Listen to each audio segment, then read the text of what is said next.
Have you ever wondered how mathematicians describe motion, change, growth, or even the shape of the universe using equations? Welcome to AP Calculus, AV and BC, a complete journey from the fundamentals of functions all the way to advanced calculus concept. My name is Ashok, and in this series, we are not just going to memorize formulas. We are going to truly understand calculus from the ground up, step by step, concept by concept, from A to Z. Whether you are preparing for the AP exam, strengthening your mathematical foundations, or simply curious about how calculus works, this course is designed for you.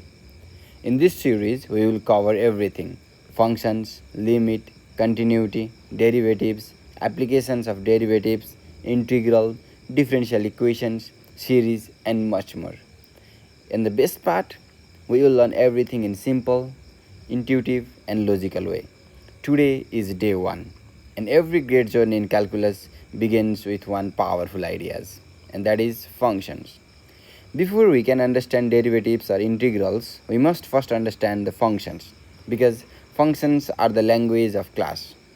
So in today's lecture, we will explore what functions really are, how they behave, how to visualize them, and why they are the foundations of everything we will study later.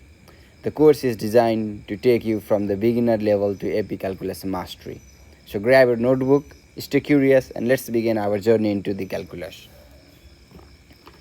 So today is the day 1, chapter 1, functions. So I forgot to mention that I will be using this iPad writing digital pen and this notebook, and at the end of the session I will also provide you this notebook. So I think it will be easy for you to read and to make a note. So yeah, let's start. So in this chapter you will review the pre-calculus topics. Although these topics are not directly tested on the AP exams, reviewing them will enforce some basic principles. So first we will study the general properties of the functions. And the two very important concepts, domain and range.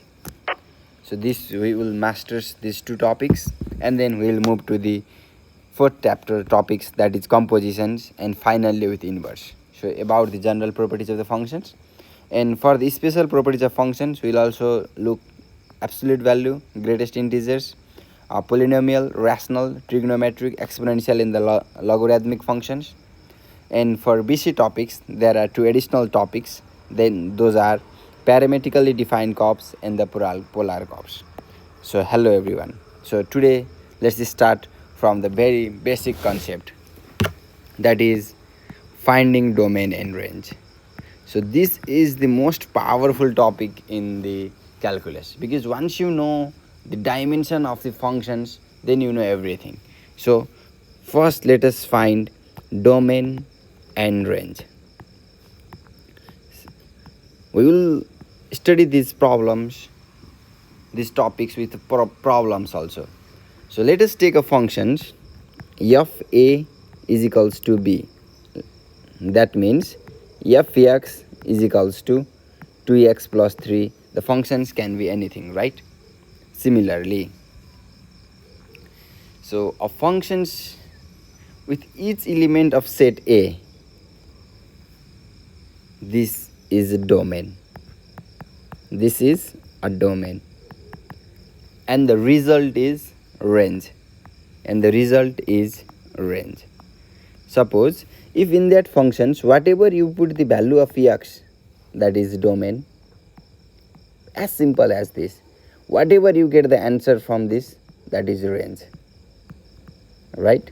If simply you can say, if in a machines whatever you can put, whatever you can feed, that is domain, right?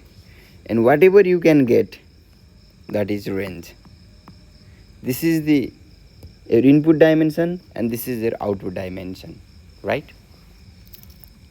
The element in the domain are called input, and those in the range are called output. So right now a functions like is an represented of, suppose f(x) is equals to 2x plus 3. So the functions is represented in equations. Sometimes the functions can just represented in graph like this. Sometimes the functions can be represented in table just with the values of x and y.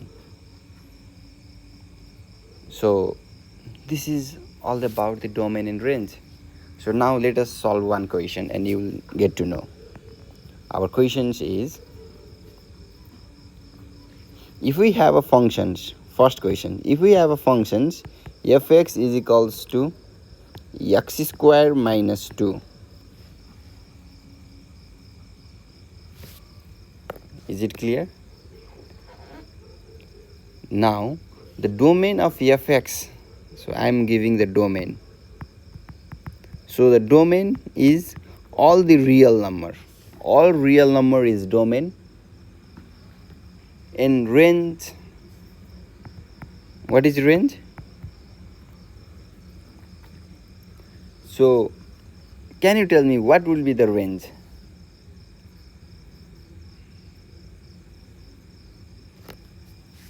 Any real greater than or equal to minus 2. Greater than or equals to minus 2. Do you know why? Suppose if I put in place of x, if I just put the 0, what will I get? 0 square minus 2, that is minus 2, right? Now whatever I put here, I cannot get less than minus 2. Suppose if I put minus 1, how much will I get? Minus 1. 1 square minus 2, I get minus 1. See, minus 2 is the lowest possible values of these functions. I can get minus 2, but after minus 2, suppose this is the number line, this is minus 1, this is minus 2, and this is 1, 2, 3. I cannot get the output of the functions less than this. Only I can get the output greater than or equals to minus 2. So yeah, this is the range and this is the domain, because in x I can put anything, right? So the domain is all the real number and the range is greater or equals to minus 2. Now let us take this example in more detail. What if I take root 3 in x? My function was fx is equals to s square minus 2, right? If I put in place of x root 3, what I will get? Root 3 whole square minus 2. This gives me 3 minus 2. My answer is 1. Right? So in root 3 also this functions gives the value 2. Now I just want to take you in place of fx, if I write fc, in place of x if I write c, I will get c square minus 2, right? Okay. If in place of x, if I write fx plus h, what will I get? x plus h whole square minus 2, right? X plus h whole square minus 2, right? And in place of fx, the value of fx is x square minus 2. Then what if I subtract this fx minus fx? What will I get? I will get x plus h whole square minus 2 minus x square minus 2, right? And if I just go doing all this, this is a plus b whole square, that is x square plus 2xh plus h square minus 2 minus x square plus 2. So what I can see, x square and x square gets cancelled, minus 2 and plus 2 gets cancelled. What I get in here? I get 2hx, right? And then I get h square. Okay, this concept you will understand later why I did this, but just for today you must understand what is the domain and what is the range. Okay, now let's solve more question. Let's solve one more question. Find the domain of fx is equals to 4x minus 1. Find the domain of, okay, please try this. What are the possible values of x? Just find the domain. What is the domain here? Find domain. I'm not asking for range, I'm just asking for domain. Can you please do this?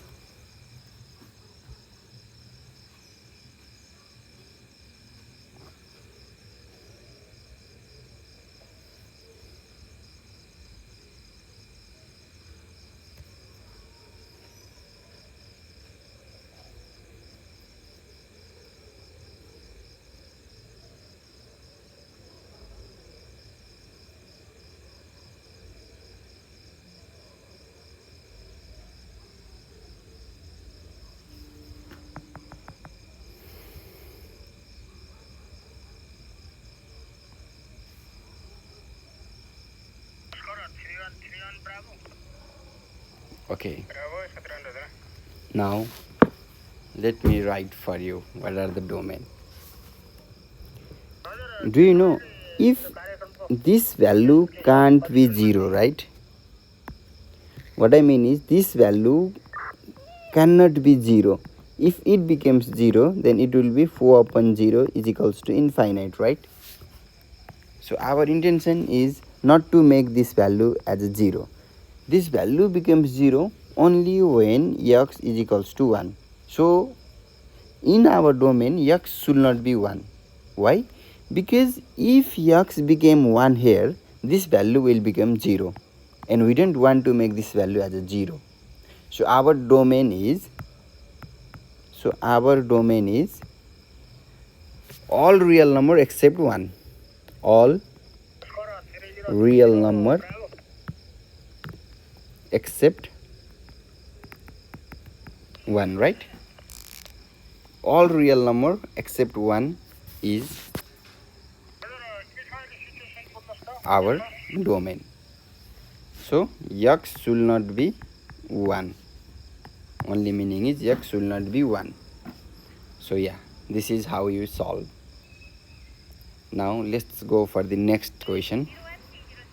What is for now let's go to the second question, that is gx is equals to x over x square minus 9. This is also as simple as that. The only way to solve is our denominator should not be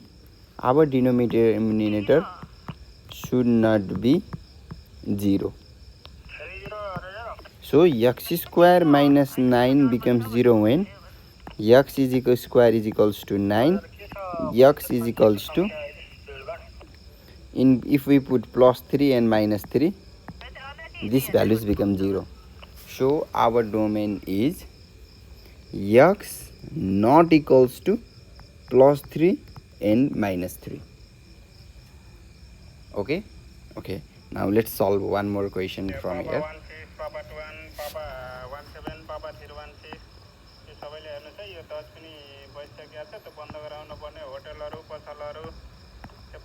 hx is equals to root 4 minus x upon x.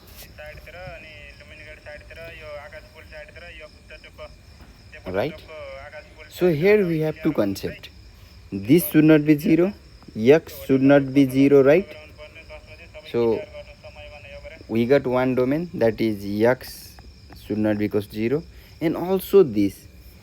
What do you say for minus 2? We don't write minus 2, it becomes the complex number, right? So in this place 4 minus x should not be negative, right? It should not be negative. What happens if it is negative? We goes to the complex number. So x should be always greater or equals to 4. If it is root 0, that is root 0. We don't have any problem with that. But if it is less than 0, then we do have problem. So 4 minus x will become negative only at x is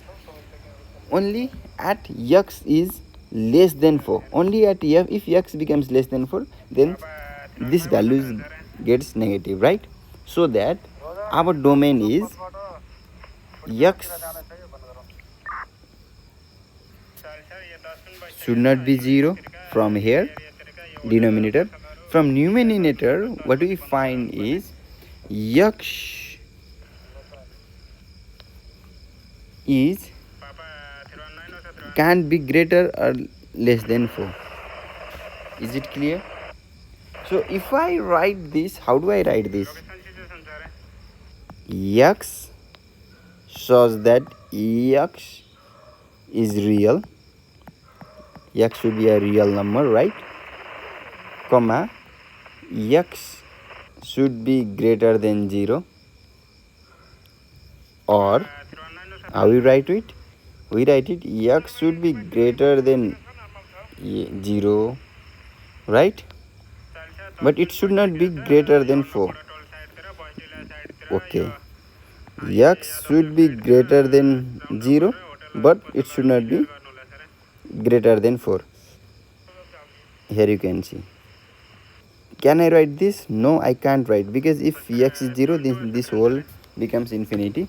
And upside also, if I write 4, that will become 0, and there will not be the proper solution. So this is the domain, right? This is a quite difficult concept, but you will understand this. Suppose, now let us dive a little bit more into the concept. Suppose, now we have two functions.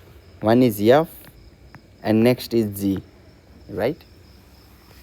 If both the functions have same domain, these functions have same domain,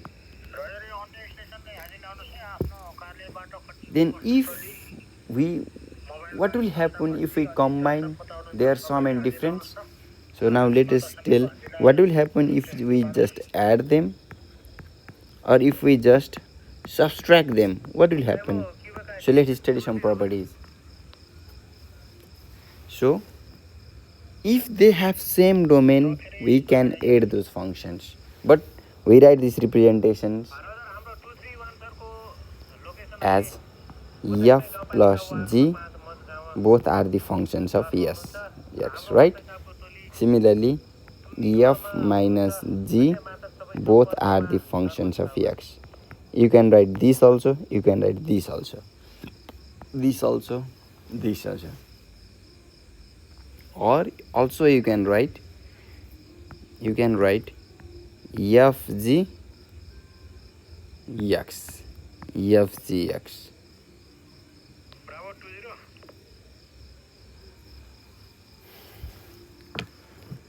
So you can also write fg x. Why this fan is not writing in a continuous way? Okay, let me fix this in the next lecture. Are you getting this point? Please note it down. While I teach this concept, please note it down, because today we are going to finish the domain and range. Now, okay, now let us do one problem, then you will understand.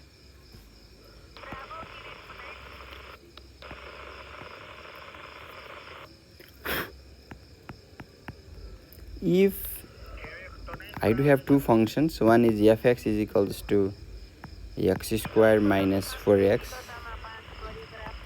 and gx is equals to x plus 1, then please find me fx upon gx first, and also find me gx upon fx. Okay, so let's go for the first one, fx upon gx. What is f(x)? X square minus 4x. So x square minus 4x. What is gx? X plus 1. So this is very easy, right? Why? Because x should not be negative 1. If it becomes negative 1, then this becomes infinity. So the domain is all real number x not equals to minus 1. X can't be minus 1. Okay, in this case, let us go x plus 1 upon x square minus 4x. Simple. What is x square? I can write this function as x plus 1, taking x common, only x minus 4. So I can't have x should not be 0, because if it is 0, 0 multiplied by 0 is everything 0. And next I cannot have x is equals to plus 4. So I can add the two value. I cannot have x is equal to 0 comma 4. I cannot have 0 and 4. See, if I divide gx by fx, the domain should not be 0 and 4. If I divide fx ds, the domain should not be minus 1. So today we studied the concept of domain, right? And I think we studied in very detail about the domain and range. And this is not the end of the lecture. This is just the starting of the lecture. After finishing these functions, every point, domain, range, composition and inverse, now we will solve all the previous year questions of AP calculus, so that you will get to know what sort of questions will come in exam and how you tackle them, and you need to, and then you become familiarized with every type of questions. So that is my intention and that is my motive of the class. So this is the day 1. Let's hope for day 2.